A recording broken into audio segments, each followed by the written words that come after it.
16 कैदियों के भागने का सीसीटीवी फुटेज। सभी कैदी दौड़ते हुए जेल से निकले और स्कॉर्पियो में बैठकर भाग गए। राजस्थान के फलौदी की घटना बात कर रहे हैं। जोधपुर जिले के फलौदी जेल से 16 कैदी एक साथ भाग गए। इस घटना में सिक्योरिटी गार्ड्स की मिलीभगत का शक है।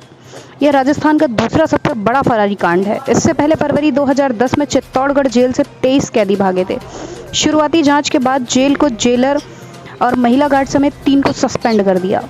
डीआईजी जेल जोधपुर को जांच सौंपी। जोधपुर जिले के फौलादी की जेल में सोमवार रात 16 कैदियों के फरार होने का सीसीटीवी फुटेज सामने आया है। इसमें साफ नजर आ रहा है कि जेल ब्रेक की साजिश में सब कुछ प्लान्ड था, क्योंकि जेल से भागते हुए सभी 16 कैदी फरार पहले से खड़ी स्कॉर्पियो में आकर बैठे। इस पूरी घटना में सुरक्षा गार्डों की भी मिलीभगत की आशंका है। इस घटना के काफ़ी देर बाद पुलिस प्रशासन को सूचना दी गई। यह बड़ी वजह है। जोधपुर और उससे सटे कई जिलों में पुलिस नाकाबंदी और तलाश के बाद एक भी कैदी का पता नहीं कर सकी।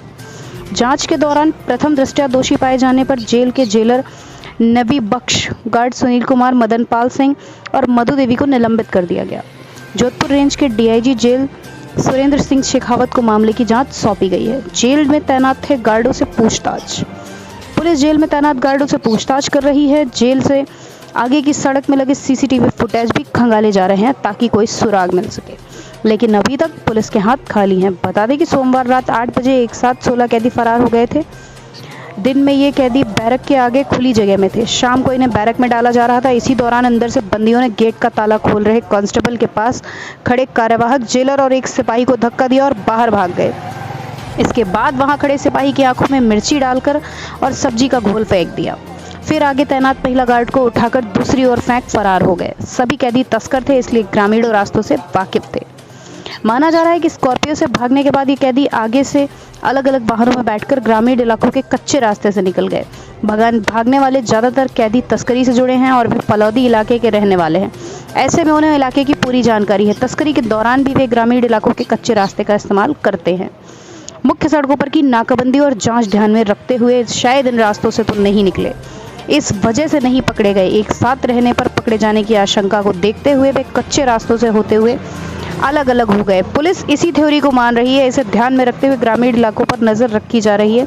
साथ ही फरार कैदियों के रिश्तेदारों और परिजनों पर भी नजर रखी जा रही है। सुरक्षा गार्ड पर शक इसलिए भी है क्योंकि वारदात के आधे घंटे बाद सिपाहियों की ड्रेस कैसे फटी। सिपाही मदन लाल वर्दी में, राजेंद्र गोदरा हरी टी शर्ट में, सिपाही मदन पाल वर्दी में, राजेंद्र गोदरा हरी टी शर्ट में। इस घटना में पुलिसकर्मियों की मिलीभगत का पूरा शक है। घटना के तुरंत बाद सिपाही मदन पाल वर्दी में और राजेंद्र गोदरा हरी टी शर्ट में चोटिल महिला सिपाही के पास खड़े थे। तब दोनों के कपड़े सही थे, लेकिन आधे घंटे बाद जब ये दोनों अफसर बयान दे रहे थे तब इनके कपड़े फटे हुए थे। इन्होंने बंदियों के साथ धक्का मुक्की होने की बात कही। अंदर का गेट खोला, बाहर के गेट में ताला नहीं था। जेल के 2 गेट हैं। बंदियों को बैरक में डालने और निकालने के वक्त दोनों में से एक पर भी ताला का ना होना, लेकिन सोमवार को घटना के वक्त बाहरी गेट पर ताला नहीं था। ऐसे में बंदियों को सामने से दीवार फांदने की नौबत नहीं आई और ना ही कोई हथियार चलाने की। कचहरी परिसर में उप कारागृह सिर्फ विचाराधीन बंदियों को रखने के लिए है। 40 × 60 फीट के एरिया में ही यह जेल बनी हुई है। यहीं एसडीएम कोर्ट है। इतनी छोटी सी जगह में 3 बैरक हैं। साथ ही जेल का ऑफिस है और कर्मचारियों के रहने के क्वार्टर हैं। Bureau report, news live Rajasthan, Jaipur.